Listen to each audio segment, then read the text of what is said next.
పాస్కవతిని మరియు పాత్రిని ఆశీర్వదించిన తర్వాత ఎవరు మాట్లాడకుండా నిశ్శబ్దంగా భక్తి శ్రద్ధలతో మనకు పుణ్యక్షేత్రం వెళ్తూ ప్రత్యేక విధంగా ఈరోజు క్రీస్తు పునరుత్థాన పండుగ కాబట్టి నిశ్శబ్దంగా క్రీస్తులు మరణం నుండి జయించి పునరుత్థానంగా భావించబడినారు కాబట్టి నిశ్శబ్దంగా భక్తి శ్రద్ధలతో యొక్క దివ్య పూజలో ప్రార్థించుతున్నాము.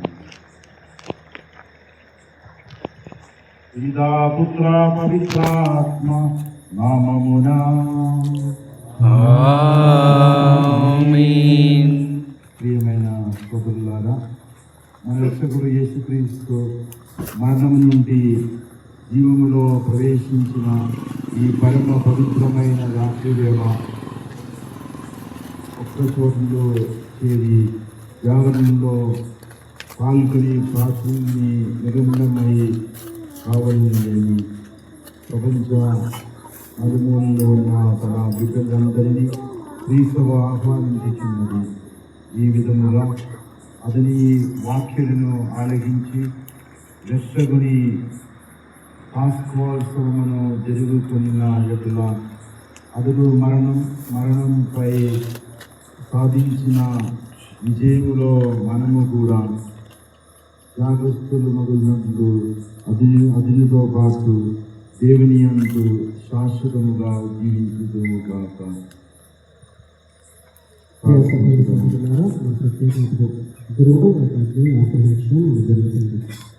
ఓ పరమేశ్వర, విశ్వజ్యోతి అని కుమారుడైన యేసుక్రీస్తు ద్వారా ఈ విశ్వాసులను నీ మహిమ తేజస్సులతో నింపు.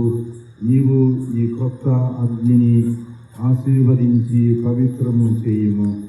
ఈ పాస్కో పరమ రహస్యం ద్వారా స్వర్గీయ నీటి కొరకులో శారీరకముగాను మానసికముగాను శుద్ధులమై అందువలనే శాశ్వత మహిమలో ప్రవేశించుగాక. మా ప్రభు అయిన క్రీస్తు ద్వారా ఈ మనవి చేస్తున్నాము. ఆమేన్.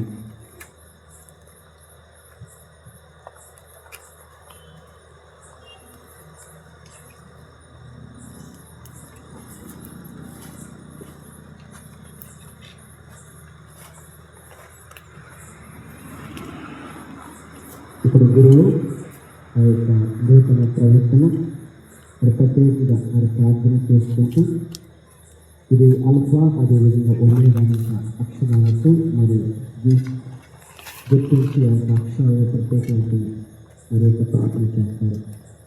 నాలో నేడు ఉన్న క్రీస్తు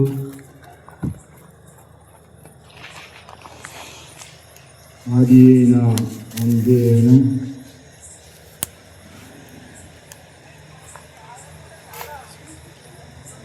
ఆల్ఫా ఒమేగా కాలమును అది నీవే, యుగములను అతని అధీనమై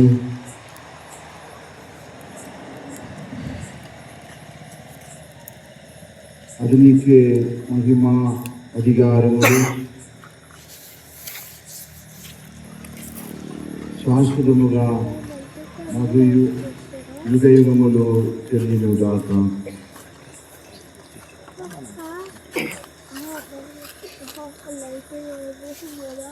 Allah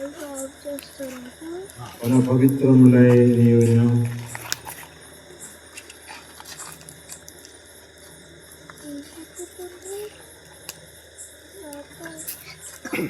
మహిమాయుతములై నీయు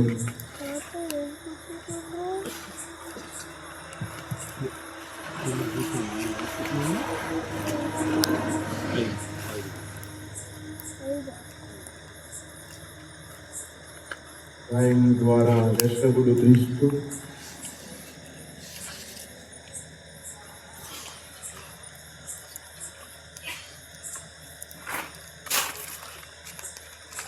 మనలను కాచి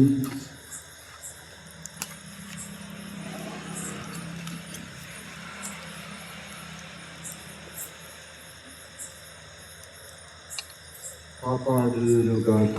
ఆమేన్. ఇక్కడ గురువు మన యొక్క ప్రార్థన సమస్యను నిర్ణయించడం జరుగుతుంది.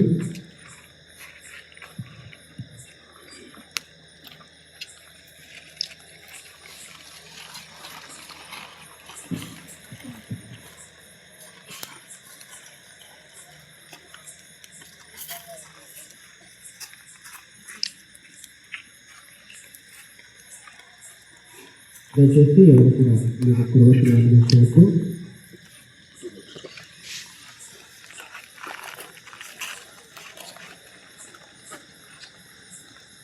దయచేసి గమనించండి. గుడి ద్వారం వద్ద మరి టీచర్ ఇదిగో క్రీస్తు జ్యోతి అన్నప్పుడు సమాధానము సర్వేశ్వరికి వందనములు. అదేవిధంగా గుడి మధ్య భాగం వెళ్ళినప్పుడు మళ్ళీ టీచర్ ఇదిగో క్రీస్తు జ్యోతి అన్నప్పుడు మనకు సమాధానం సర్వేశ్వరికి వందనములు. ఆ తర్వాత బలిపీఠం వద్దకు వెళ్ళి మూడోసారి ఇదిగో క్రీస్తు జ్యోతి అన్నప్పుడు మనకు సమాధానం సర్వేశ్వరికి వందనములు. ఆ బలిపీఠం వద్ద మరి ఎప్పుడైతే మూడోసారి ఇదిగో క్రీస్తు జ్యోతి అన్న తర్వాత మాత్రమే ప్రతి ఒక్కరు కూడా మీకు క్యాండిల్స్ మీకు ప్రభుత్వం వెలుగుగా నేను మనవి చేస్తున్నాను. దయచేసి మరి ప్రతి ఒక్కరు కూడా 2 లైన్లో నిలబడి మనకి పుణ్యక్షేత్రానికి ప్రవేశిద్దాము. ఎవరు కూడా లోనికి వెళ్ళొద్దు. ద్వారం వద్ద నిలబడండి. అక్కడ మరి టీచర్ మరి ఇది క్రీస్తు జ్యోతి అన్న తర్వాత మళ్ళీ మన గుడిలోకి వెళ్తాము. దయచేసి మరి